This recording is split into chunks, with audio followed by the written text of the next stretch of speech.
live on your page. I'm just checking in while people join. You guys are live on your page, so yeah, we're throwing around. How's the day been, Mr. Childs? How have you got on today? Busy day. Had a take on this morning. I beat the portals. Before I did a beat the portals at lunchtime. I think you might have seen it. Before I'd even finished doing the one on Instagram, I had 3 viewings before I'd even put the phone down.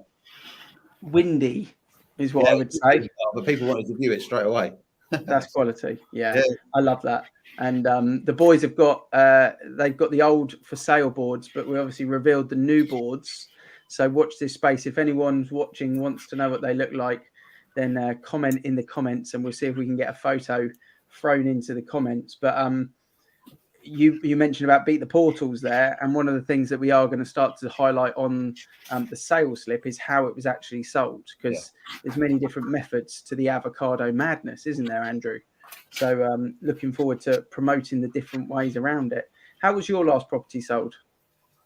My last one was sold through the Facebook video.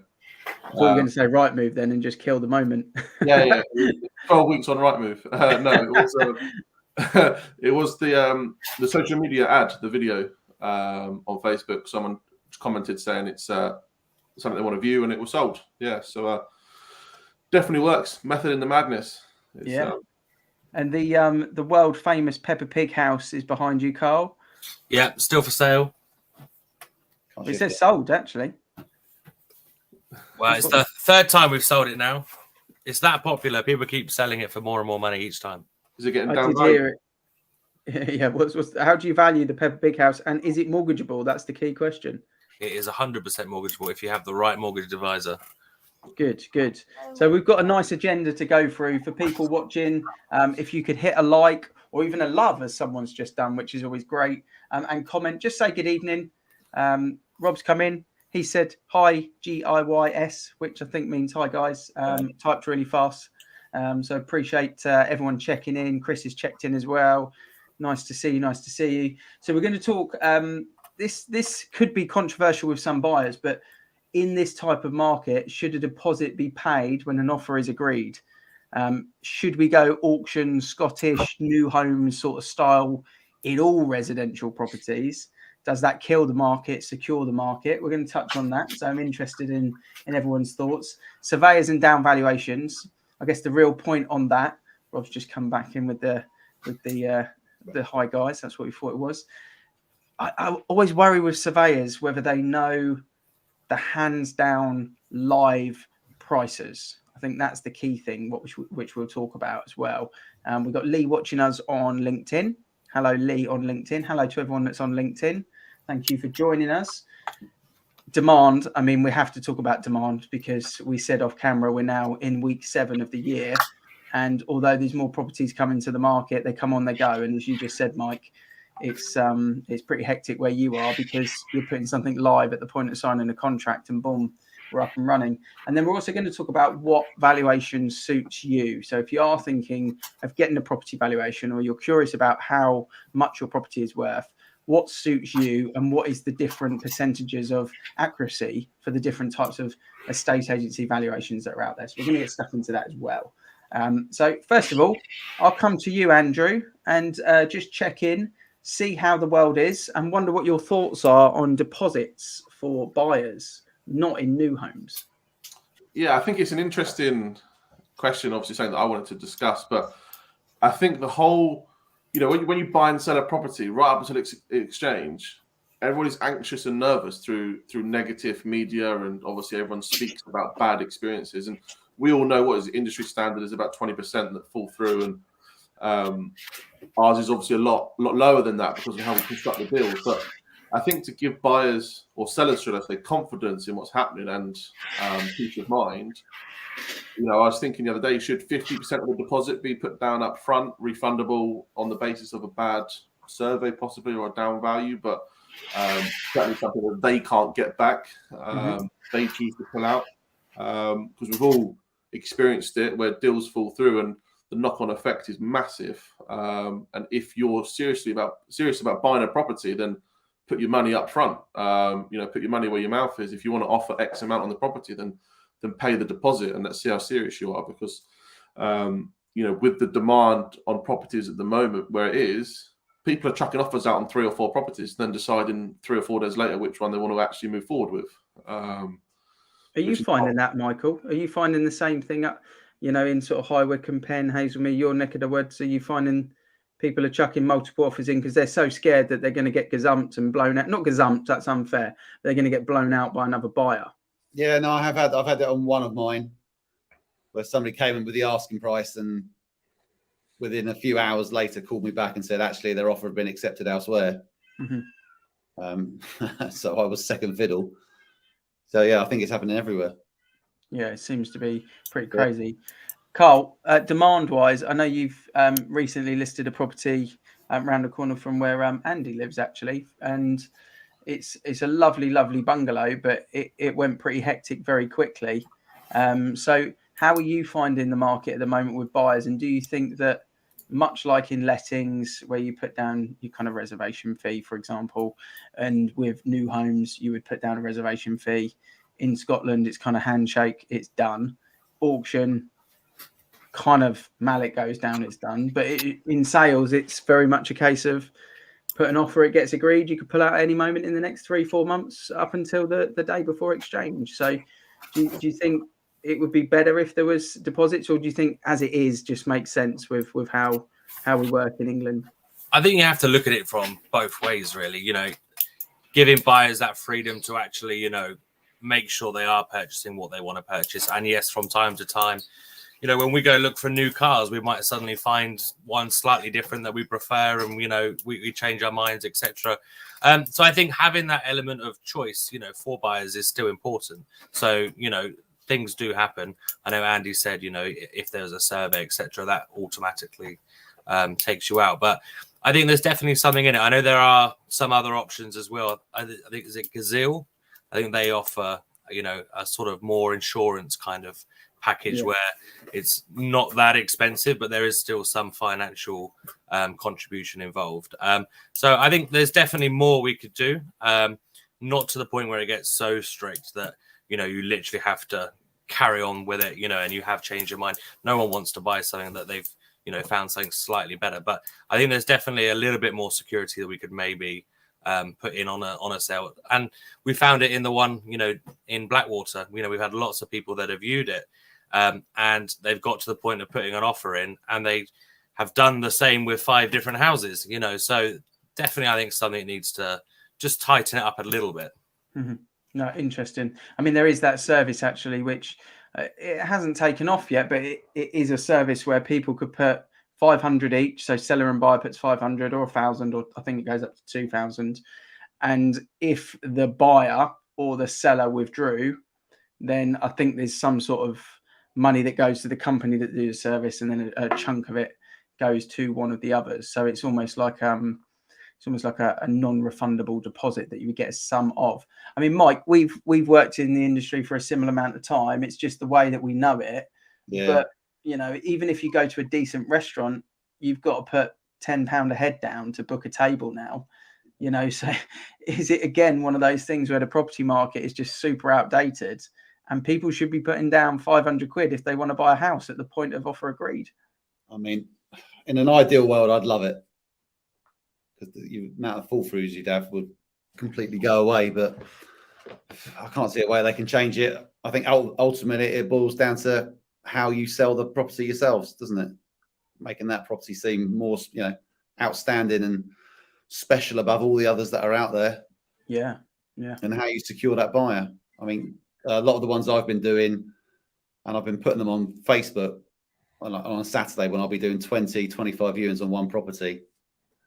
That's a much easier way when you've got 7, 8 offers on one house. Yeah. That sort of process, goes away. I don't need a deposit then from that buyer, because they know they're lucky to get it.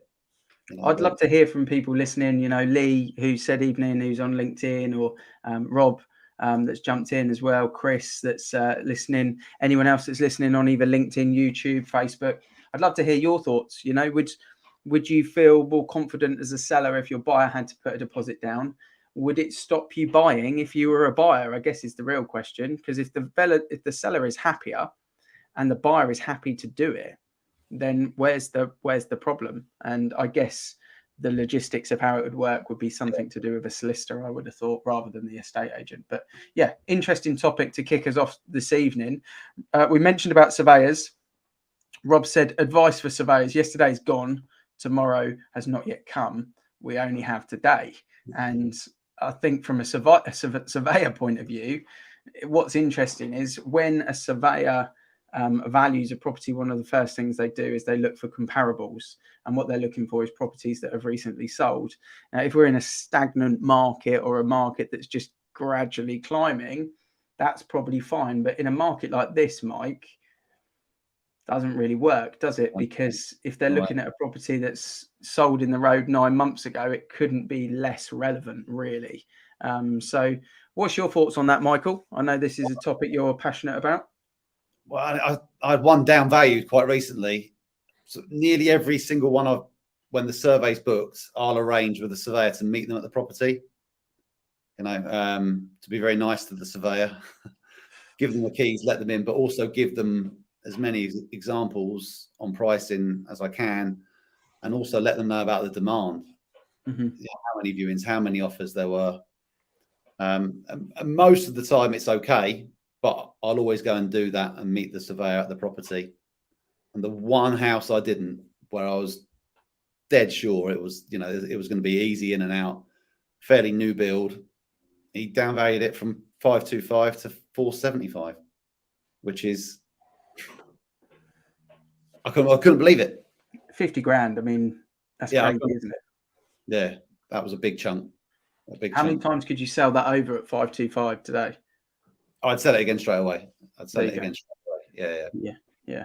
It's like Rob says, it's kind of you're valuing yesterday prices in today's climate, but it's going to complete in the future. It's kind of it's another way that the property market shows it's how out of date it is. It's not the fault of the estate agents, I don't believe. I don't think it's the fault of the solicitors and mortgage advisors, sellers, buyers. It's just something that just doesn't get touched on. And yeah, surveyors have got to rethink it. Karl, I know you're a couple of surveyors, but from your point of view in the sales market, you know, in the Langley kind of Slough neck of the woods, is it common to see down valuations? Is it hard to value in those areas as a surveyor when you're not on the floor 24/7 understanding what's going on with the market? Do you feel for them, or do you think more should be done to perfect the art of surveying for mortgage valuations? I think there definitely needs to be a bit of a stronger continuity with it, because like the other guys have said, you can literally go to one property, the guy's in there 5 minutes, it's signed off, you know, no problems whatsoever. And then I had one that was literally there for 3.5 hours. And he came back with all of these things. Luckily, it didn't affect the sale. But, you know, and he probably spent 20 minutes looking at a roof. And there was absolutely nothing wrong with the roof. Nothing ever came back about the roof. But he spent a good old 20 minutes. And, you know, bless him, he was an old chap. He was really, really nice. I think he was making a day of it. So it depends very much on the surveyor. And I guess some could argue it's the same about estate agents. You know, we're all individuals. So maybe the quality between estate agents is different. And I think it's very much the same with surveyors. You know, you could have one that is really nice, really chatty, straight in, straight out. And then you can get one that literally is going to pick at every little tiny thing, spend 3 hours there. So I think there needs a little bit more continuity between them. But in terms of Langley itself, touch wood, I've not actually seen too many sort of down values or any sort of problems. It's more, I think the issue I have is just the other side towards the airport being heavily commercial. That's more where we have issues with sort of surveys and things like that. But Langley itself, touch wood, is actually okay. Interesting. And Andrew, have you ever thought of becoming a surveyor? No, doesn't appeal in the slightest. But to be fair, I feel their pain. You know, whenever we got on valuations, you know, I had one the other day and I bounced my price off Karl and we didn't agree. And it was, we both had justifications for the price we came to, but we just were at different prices. And it's, from a surveyor's perspective, you know, I would assume they would choose the lower figure to be safe. They're not going to over egg the price, because obviously they get themselves in hot water. But I remember when I started my career in a estate agency, I'd watch senior figures within the organisation I was in, deliberately tell surveyors who call out for a comparable that they sold a property for a lower price to throw out the one they were trying to value. So it's they'd agree a sale at 350, but tell the surveyor they agreed it at 320, so they get down valued for the one that sold through a competitor. And it's in an industry like this, we said we blame it on the surveyors, but do we actually support each other as neighbour and estate agents? I don't understand the one-upmanship all the time. Why not just help each other and grow naturally, instead of trying to beat each other up at every opportunity? And I think it's something which I still haven't quite grasped why they're so different. You could say the same about solicitors, I guess. Why solicitors so different, why surveyors so different, and the same, much like Karl said, why are estate agents so different? And it makes it really hard for sellers and buyers in the UK, because there is such an inconsistency. But with surveyors, it really, I struggle sometimes, the attention to detail, because the prep work that's done, I know Mike, me and you kind of worked with one together where he missed the garage and drive out, which was like mind blowing. And then I had one in Ascot last year, and he said that in the road, all of the lofts needed to be fitted with vents, and he put a price down and got a quote on what the vents were going to cost to be. And the buyer was like, what's going to go on with this loft, and why hasn't it got ventilation in, and blah blah blah blah. And I said, have you looked at the front photo? And the buyer said, yeah, what am I looking at? I said, look at the two vents sticking out of the roof tiles. And they went, oh, that's strange. And I said, let me just check with the vendor. Yes, ventilation had been put in. The surveyor hadn't even, like, what was he looking at? It's on the front photo. It's mental. But we could talk about that for at least half an hour if we wanted to. But yeah, it is crazy. I feel for you, Michael. I don't know what the answer is at this stage, because we can't pick the surveyors we work with, unfortunately. So yeah, difficult one, isn't it? I'll meet them there. Keep going through it all with them. Yeah, do the prep work and be the helpful guy. That's all we can do. How do you pick the right buyer? So let's look at this from a buyer's perspective. Everyone that wants to sell, 9 times out of 10 is looking to buy. So sellers are buyers, first-time buyers are buyers, buy-to-let, investors are buyers. Everyone's a buyer. And how does a seller pick the best buyer? How do they pick the right buyer for them? And I know it's a point that we put on the agenda, and interested to get your thoughts on that, Michael, on how you help your clients decide which buyer they're going to go with. Much like you said today, Beat the Portals live video, you've got a lot of interest already. It's not even hit the portals yet. It may not need to. How are they going to pick the right buyer? Advising them. The best example I've got is a house that I sold on over the weekend. Had 20 viewings and 7 people offered, and the best buyer wasn't the highest price. Funnily enough, I was speaking with the sellers about the highest offer, and between the 3 of us, we didn't think it would value up. Mm-hmm. That person was getting a mortgage, had 10% deposit, and we just couldn't see it even getting anywhere near to a mortgage offer coming out on it. So it went lower. It went for £10,000 less, but to a buyer who wasn't in rented accommodation, because they were the sellers and I decided that if you were in rented, you had to give notice. It was just the best buyer was the person living with family with the highest deposit, that was ready to go at any point at a drop of a hat. And that was the choice that was made. It's so difficult, isn't it? Because it's really difficult. And I do feel sometimes for I feel for the buyers, because so many buyers are missing out at the moment and getting super frustrated. And a lot of sellers have done the right thing, put the house on the market, got themselves in a really prime position, and got a really good buyer on the table, and they're now getting beat to the punch by no chain people. So as you just said there, 10 grand might not do the deal, 10 grand more. So it's a real challenging thing. But I think a lot of this in our market often comes back to communication. And I think for me, and I don't know what you think, Andrew, but if you're a buyer out there, the way you communicate yourself as a buyer in this market is so important to the estate agent and to the seller, that you're upfront with what's going on, you're open with your intentions, and you're really, really prepared with your solicitors, with your mortgages. You know what's going on with your deposit, why you're wanting to buy a property. You have to like sell yourself a little bit in this market, like you're going for a job interview. And in fact, the first house I bought with my wife, probably about 7 or 8 years ago, we saw it go live on Boxing Day. The market was pretty hectic. We knew it was going to be a popular one, and we booked a viewing on it. And it turns out that there was about eight or nine people that were interested. And me doing the job that I do, actually booked a second viewing strategically to meet the vendor there, to ask them a few questions, to sit on their sofa and do an interview job on them effectively, me selling myself as their best buyer. And fortunately I got it and didn't pay as much as someone else that offered higher, but I had to do that. And sometimes I think in this market, Andrew, buyers have to almost go to that level potentially. What do you think?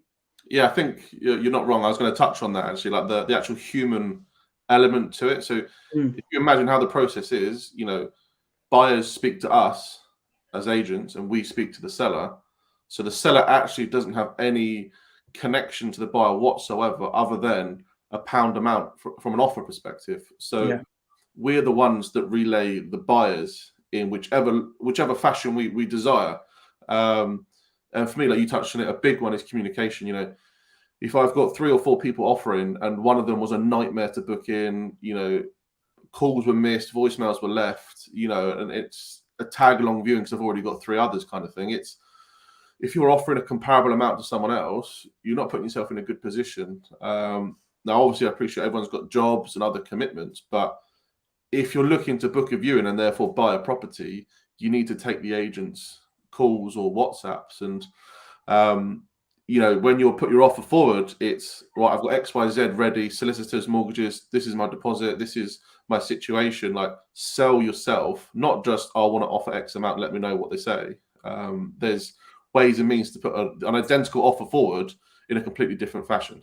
Yeah, totally fair point. I think hopefully it's good advice. Hopefully it's really good advice.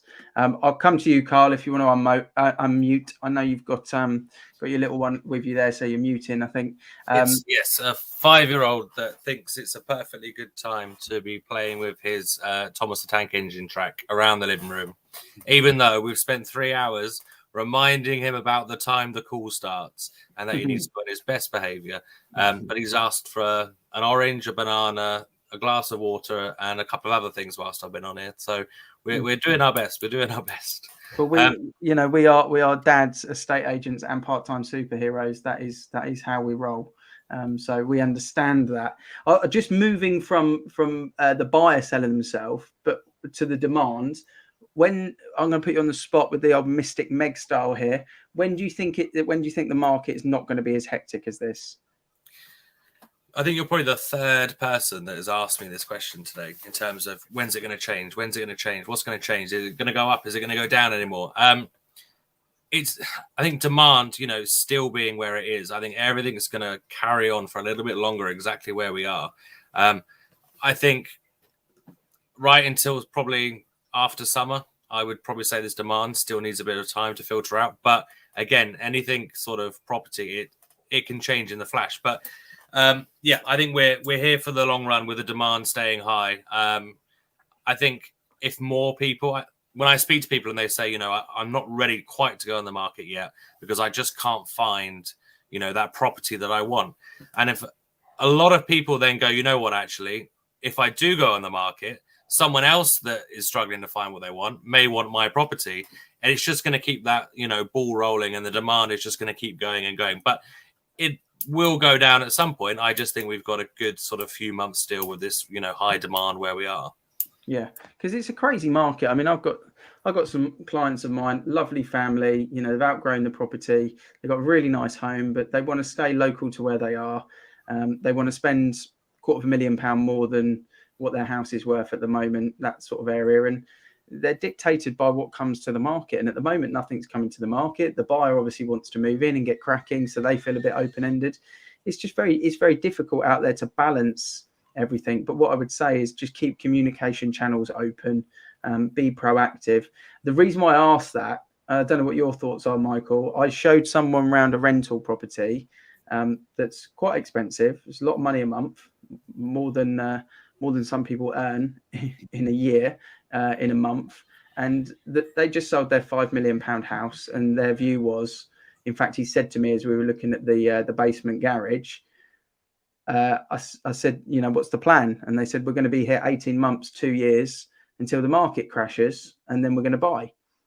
And I kind of said, you can't say that to an estate agent in a jokey sort of fashion. But I sort of asked the question why, and I won't go into his reasons because I didn't agree with him.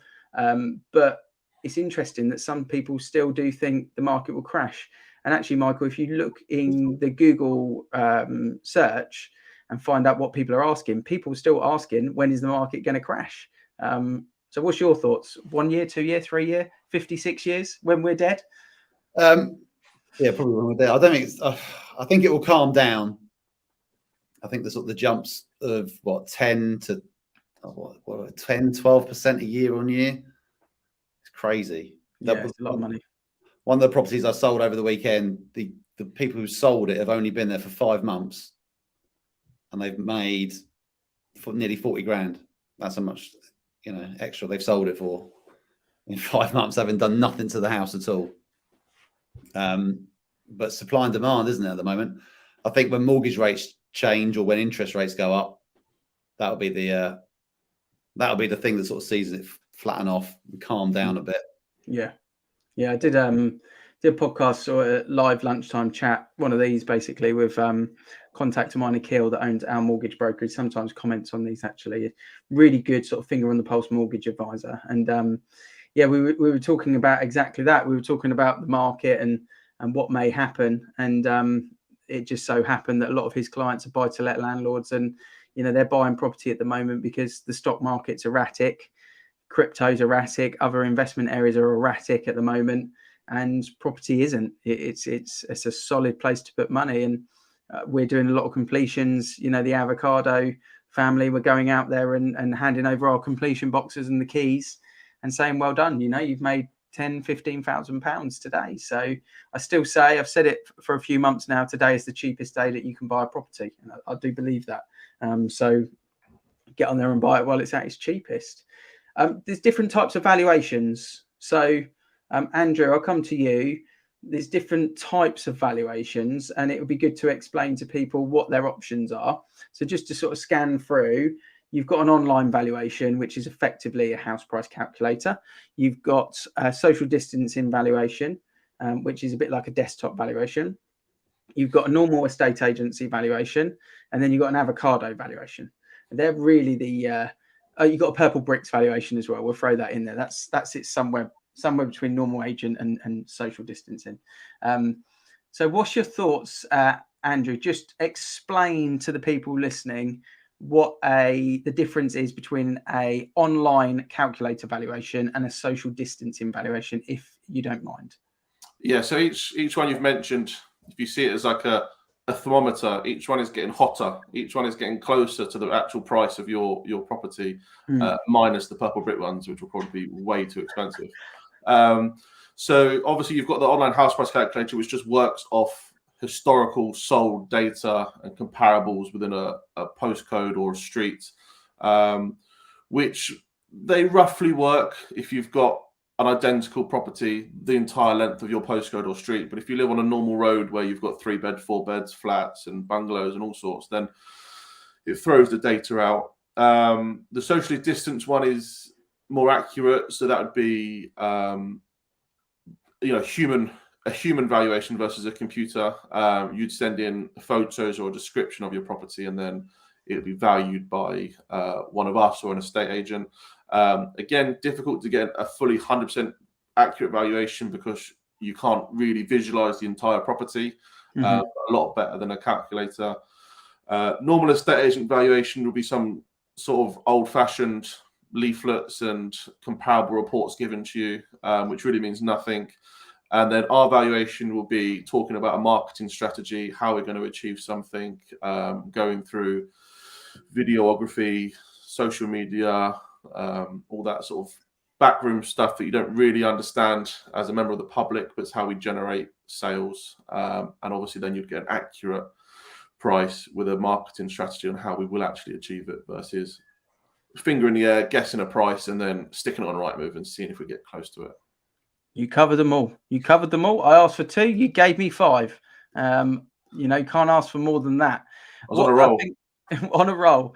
What I would ask, Karl, and it's interesting to know your kind of take on this, is why would someone get an online valuation today rather than getting a full face-to-face valuation with an estate agent? What would be the benefit to them at that point? Is it that they're not actually thinking of selling at all? They are thinking of selling and they're using that as a teaser. What would you say? I mean, it does depend on the circumstances. I mean, I've spoken to, obviously, you know, we've got our own online valuation tool on our website for avocado.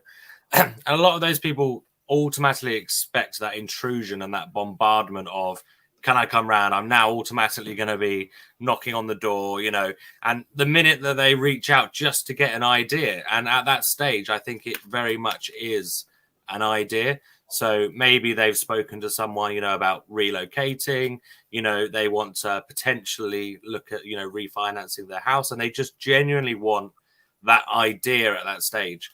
And I think, you know, that easy, you can do it in, you know, 30 seconds at home, you know, no intrusion whatsoever.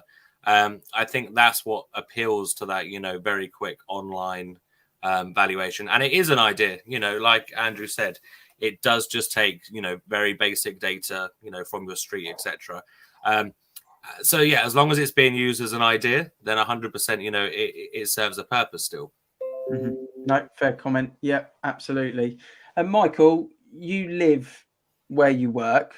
You know, you are a business owner living where you work. You know the area you work, not just as an estate agent, but as a homeowner, as part of the community, as a family man. You know, kids go to the same schools as your sellers go to. How important do you think that is? Because I know in a estate agency, there's often the talk that, oh, I'm always talking to someone different because people get moved around, or the attrition rate in estate agency is super high. People come in, they go out. How important do you think it is to know the dog walking routes or the different places to go when it's sunny, the best park to go when it's sunny, or the boggy park not to go to when it's rainy, coffee shop, butcher, etc.? What is that the difference of what an avocado valuation is? I don't know if that's part of the valuation, but I certainly think that when you're coming to sell the property, you know, what makes an avocado property stand out over, you know, the other 5 or 10 they're going to view that day, knowing how close the shops are, the schools are, all the different walking routes, the nice pub, the not so nice pub, all of that. I think that's really important. But I find when I'm talking to people who live locally, you know, if you know the name of the greengrocer they use, because that's what we've got sort of in my neck of the woods, old school greengrocer, proper village life. Nice. But people know him by name. You know, Yeah. I know him. And immediately you can relate to a seller, you know. Same with the schools. If your kids go in the same class or, you know, have the same teacher or anything like that, you can build a relationship. And there is a sort of a community feel up in Hazelmere and sort of Holmer Green and around the villages up here. Definitely. But I think, yeah, if you know the local area properly, it really helps when you're selling that. When I'm doing a viewing, I can really sell the area as well as the house. I always say people buy with a feeling. You know, people buy a property with a feeling.